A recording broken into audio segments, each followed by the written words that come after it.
చూస్తున్నారు interesting big breaking news అనే చెప్పుకోవాలి. ఎందుకంటే జనసేన నేత పవన్ సోదరుడు నాగబాబుకి బంపర్ ఆఫర్ తగిలిందా? దానికి సంబంధించిన బ్రేకింగ్ న్యూస్ చూస్తున్నారు. నాగబాబుకు మంత్రి పదవి ఇవ్వబోతున్నారా?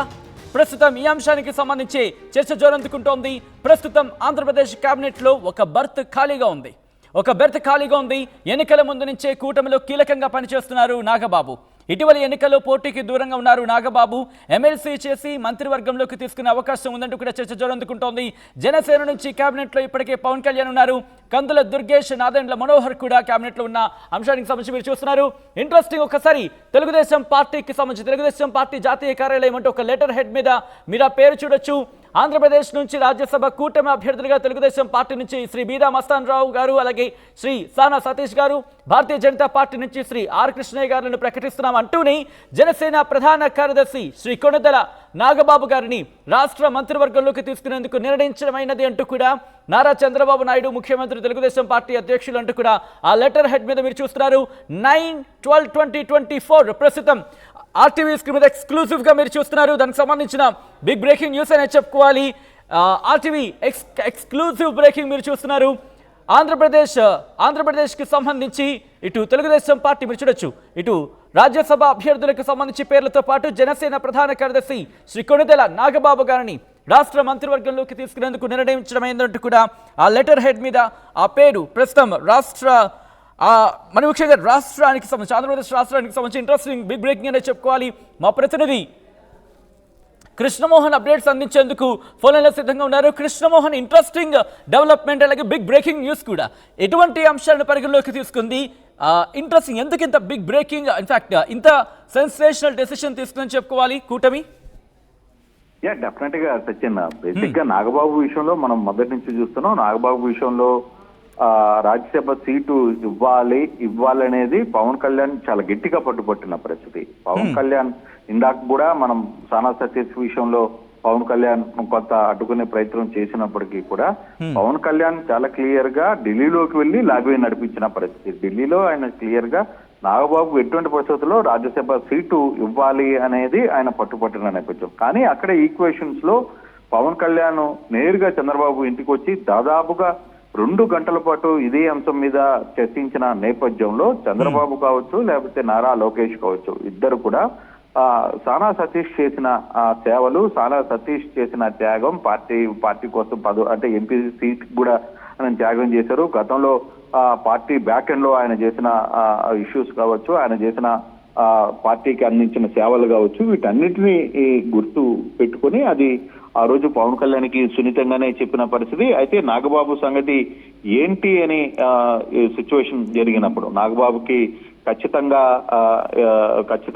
మంత్రి పదవిలో తీసుకుంటామని అప్పుడే జరిగిన హామీ. అయితే ఆ రోజు జరిగిన ఇష్యూస్ లో నాగబాబుని ఇప్పుడు ఆయన ఎమ్మెల్యేగా కాదు, ఎంపీగా కాదు, కానీ మంత్రిగా తీసుకోవాలంటే ఆయన ముందు ఎమ్మెల్సీ చేయాల్సిన పరిస్థితి అయితే ఉంది.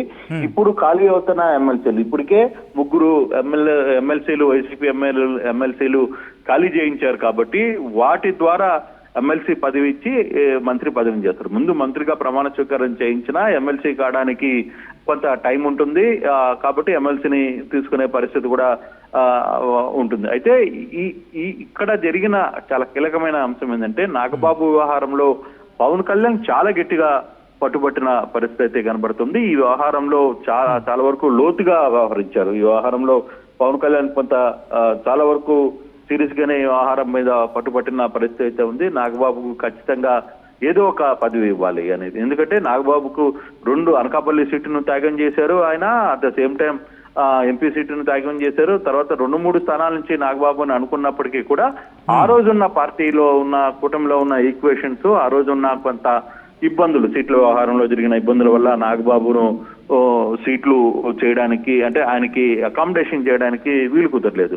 అది మనసులో ఉంది కాబట్టే డెఫినెట్ గా నాగబాబు కోసం పవన్ కళ్యాణ్ గట్టిగా చేశారు. నాగబాబు అంటే పవన్ కళ్యాణ్ పార్టీ వ్యవహారంలో కూడా నాగబాబు చాలా సీరియస్ గానే జనసేన పార్టీని, అక్కడున్న క్యాడర్ని ఏకం చేయడం కావచ్చు, లేకపోతే పిఠాపురం తర్వాత ఇతర నియోజకవర్గాలు మొత్తం కూడా ఈస్ట్ అండ్ వెస్ట్ గోదావరిలో మొత్తం కూడా నాగబాబు రోల్ చాలా పెద్ద రోల్ చేశారని మనం అనుకోవాలి. ఆ నేపథ్యంలోనే ఈ వ్యవహారం అంతా కూడా జరిగింది. అయితే ఇది ముందుగానే ఊహించిందే సచిన్. ఎందుకంటే ఇది ఏదో ఒక ముఖ్యమైన పదవిలో నాగబాబుని కూర్చోబెడతారు అనేది ముందుగా తెలుస్తుంది. అయితే ఎప్పుడు కూడా తెలుగుదేశం పార్టీ ఎప్పుడు కూడా మంత్రి పదవుల్లో కావచ్చు, లేకపోతే ఇంకోటి కూడా ఒక అధికారికంగా ఒక లేఖ మీద ఏ రోజు కూడా ఇట్లా తీసుకోవడానికి నిర్ణయించడం అనేది అనే లేఖ రాసిన పరిస్థితి ఇప్పుడు దాకా లేదు. కానీ ఫస్ట్ టైం నాగబాబు విషయంలో, ఎందుకంటే ఇప్పటికే 2 సీట్లు సానా సతీష్ వ్యవహారం ఒకటి, తర్వాత రెండవది బీద మస్తానికి 2 సీట్లు కేటాయించిన నేపథ్యంలో ఇక తప్పని పరిస్థితి అయింది టీడీపీకి. ఖచ్చితంగా ఇక్కడ జనసేన తరఫున నాగబాబును తీసుకుంటామనే అధికారపూర్వకంగా రాసినట్టు లెక్క క్లియర్ అయింది. చంద్రబాబు దాని మీద ముఖ్యమంత్రి స్థానంలో, పార్టీ అధ్యక్షుడి స్థానంలో కూడా ఆయన సంతకం పెట్టిన పరిస్థితిని మనం చూస్తున్నాం. ఈ ఈక్వేషన్ ని చాలా కాలంగానే ఊహించిన ఈక్వేషనే. అయితే మనం నాగబాబు వ్యవహారంలో ఆర్టీవీ దాదాపుగా ముందే దీని మీద ఒక కథనం ప్రసారం చేసిన తర్వాత నాగబాబు ఇదే వ్యవహారం మీద ట్వీట్ చేసిన పరిస్థితి అయితే ఉంది. ఆయన ట్వీట్ లో నాకు పదవులు ముఖ్యం కాదు, నేను కేవలం ప్రజలకు సేవ చేయడానికి, తన తమ్ముడుకి అండగా ఉండడానికి, పార్టీ కోసం నేను దేనికైనా చేయడానికి సిద్ధమంటూ ఆయన తన ట్వీట్ లో కూడా ఒక ట్వీట్ ని చేసిన పరిస్థితిని కూడా మనం మర్చిపోలేదు. అయితే ఇదే వ్యవహారంలో మనం ముందుగానే ఈ వ్యవహారం జరుగుతోంది. దీని మీద పవన్ కళ్యాణ్ ఢిల్లీ వెళ్ళిన తర్వాత చంద్రబాబుతో కలిసిన సందర్భాలు కావచ్చు, వీటన్నిటి మీద కూడా చాలా క్లియర్ గా పవన్ కళ్యాణ్ అయితే తన అన్నకు ఒక మంచి హోదాలో ఉంచాలని చూసుకోవాలని ఒక ప్రయత్నం అయితే పవన్ కళ్యాణ్ గట్టిగానే సాధించారు. ఆ విషయంలో సక్సెస్ అయినట్టే. అయితే ఇప్పుడు ఏ స్థానంలో ఎమ్మెల్సీకి తిరిగి, అంటే ఆయన ఎమ్మెల్యే కాదు, ఎంపీ కాదు, ఎమ్మెల్యే కాదు కాబట్టి ఆయన ఎక్కడో ఒక దగ్గర నుంచి అకామిడేట్ చేయాలంటే ఇంకా మిగిలింది ఒక ఎమ్మెల్సీ స్థానం కాబట్టి ఆ ఎమ్మెల్సీ నుంచి ఇప్పటికే వైసీపీ నుంచి 3 ఎమ్మెల్సీలు రాజీనామా చేశారు కాబట్టి దాన్ని యాక్సెప్టెన్సీ అయిపోయిన తర్వాత దాంట్లో నుంచి నేరుగా నాగబాబుని ఎమ్మెల్సీని చేసి మంత్రి పదవిని కట్టే ప్రయత్నం అయితే చంద్రబాబు ఆలోచిస్తున్నారు. ఆ దిశగా ప్రయత్నం అయితే జరుగుతాయి. అయితే ముందుగా రేపు మాత్రం రాజ్యసభకు సంబంధించిన 3 సీట్లు నామినేషన్లు చేస్తారు. వాళ్ళు రేపు ఆఖరి తేదీ కాబట్టి రేపు ఈ ప్రక్రియ, రాజ్యసభ ప్రక్రియ అయిపోగానే త్వరలోనే నాగబాబు ముహూర్తం ఖరారవుతుంది. మంత్రిగా ఆయన ప్రమాణ స్వీకారం చేసే పరిస్థితి కనబడుతుంది. సచిన్ రైట్. సో ఇటువంటి సందర్భంలో, ఎందుకంటే నాగబాబుకి సంబంధించి గతంలో మీరు అన్నట్టుగా అనకాపల్లికి సంబంధించి కావచ్చు, లేకపోతే రాజ్యసభ కావచ్చు, ఇటువంటి డిస్కషన్స్ జరిగినప్పుడు ఆ ఒక్క ఖాళీ స్థానానికి సంబంధించి తెలుగుదేశం పార్టీలో కూడా చాలా ఒక విధంగా చెప్పంటే టైట్ కాంపిటీషన్ అనేది చెప్పుకోవాలి. సో ఇటువంటి సందర్భంలో నాగబాబుకి ఒకవేళ ఇస్తే కనుక తెలుగుదేశం పార్టీలోనే సీనియర్స్ నుంచి వ్యతిరేకత వ్యక్తమయ్యే అవకాశం ఉంటుంది కదా. సో అటువంటి వాటిని ఎలా డిఫెండ్ చేసుకుంటోంది తెలుగుదేశం పార్టీ?